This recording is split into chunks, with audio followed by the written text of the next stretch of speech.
আমার মতো কে কে এসব খেতে পছন্দ করেন বলুন তো? ডাক্তারই তো আমাকে একদমই ভাজা পোড়া খেতে নিষেধ করেছে, কিন্তু জানি না কেন আমি এসব থেকে বিরত থাকতেই পারি না। খেয়ে ফেলি যখন বাসায় কেউ না। মা ও ছেলের পাটি চলে এসব ভাজা পোড়া দিয়ে, কারণ ওর বাবা থাকলে তো আমাদের একদমই এসব খেতে দেয় না। তার জন্য এসব আমরা চুপচুপ করে খেয়ে নিই যখন ওর বাবা বাসায় না থাকে। হ্যালো এভরিওয়ান, আসসালামু আলাইকুম। কেমন আছেন সবাই? আশা করি সবাই অনেক বেশি ভালো আছেন। তো আজকে আমি আরেকটি নতুন ভিডিও নিয়ে চলে এসেছি। তো আজকে বাসায় কেউ ছিল না, লাবিবার আমার খুব একটু তেলের জিনিস খাবার ইচ্ছে হচ্ছিল, কিন্তু আমার বাসায় সেরকম কিছুই নিয়ে আসা ছিল না। এজন্য আমার আপুর দেওয়ার পাপড় ছিল, মুগ ডালের পাপড়, সেগুলো আর পাউরুটি ছিল। তো ভাবলাম যে এগুলোই ভাজা যাক। প্রথমে আমি ডিম সুন্দর করে একটু দুধ দিয়েছিলাম, একটু চিনি দিয়ে মিক্স করে পাউরুটি গুলো একে একে দিয়ে ভেজে নিচ্ছিলাম।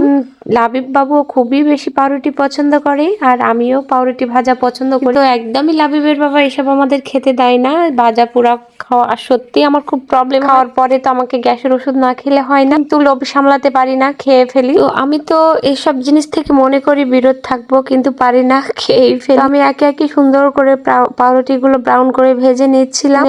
অনেকগুলো পাউরুটি, তাই একটু আমাকে ভাজতে সময় লাগছিল। তো একে একে যা হোক আমি ভেজে নেওয়ার পরে চা বানাবো, তার জন্য চায়ের পানিও দিয়ে দিয়েছিলাম। তো চায়ের সাথে একটু বেশি আদা দিয়েছিলাম ঝাঁঝালো করার জন্য, কারণ মাথাটা প্রচুর ধরেছিল। আমি তখন আদা চা খাই একটু বেশি কড়া করে, তাহলে মাথাটা মনে হয় যে ছুটে যায়। তারপরে আমি এই তো পাঁপড়গুলো 4 ভাগ করে কেটে নিয়ে ভেজে নিই। আমার মতো কে কে এইসব পাঁপড় ভাজা পাউরুটি ভাজা খেতে পছন্দ করেন? শুধু এইসব না, আমি বাইরের পেঁয়াজু বেগুনিও অনেক পছন্দ করি, কিন্তু আগের মতো সেরকম খাই না।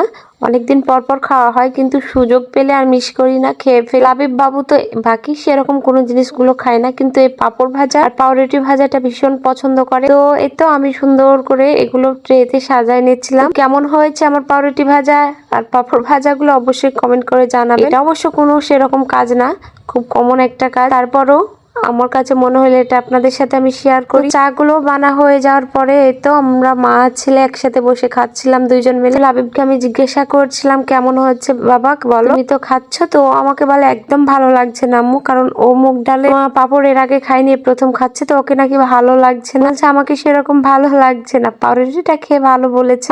আর আমি পাপড়ের কথা জিজ্ঞাসা করলে বলে আমাকে ওরকম ভালো লাগছে না। আমি বলি যা হোক খেয়ে নাও, নেক্সট দিন অন্য পাপড় ভেজে দেবো। তো আমার ভিডিওগুলো কেমন লাগে অবশ্যই কমেন্ট করে জানাবেন। তো আজ আমি আর ভিডিওটা বড় করছি না, তত ইউটিউব থেকে দেখলে অবশ্যই আমার পেজটি সাবস্ক্রাইব করে দিবেন। আজ আর নয়, ভালো থাকবেন, সুস্থ থাকবেন, আল্লাহ হাফেজ।